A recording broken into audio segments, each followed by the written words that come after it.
I'm Debi Peverill, and you're listening to the weekly tip from Painless Financial Training Group. Today, I'm talking about the FHSA, the First Home Savings Account. Now, I've talked about this already, but why I'm talking about it right now is because it's April, and we are filing personal income tax returns, and everybody who's filing a Canadian personal income tax return has to tick a box on Schedule 15 to say whether they have enrolled in a First Home Savings Account or they have not. This Schedule 15, I think, is a trend. I believe CRA is using that number to assign to its most annoying forms.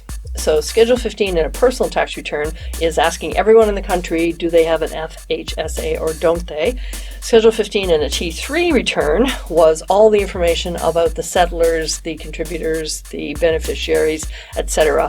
And it was my vote so far this year for the most annoying form ever created by CRA, but it's only April, so perhaps later in the year we'll have something more annoying. So what is this about? Well, if you don't own a home, you should consider contributing to this FHSA, as I've talked about earlier. It is an amazing opportunity to save tax. You put money into the plan, you get a deduction. When you take money out to buy a house, you don't pay tax on it. It's fairly amazing, and I've talked about that before.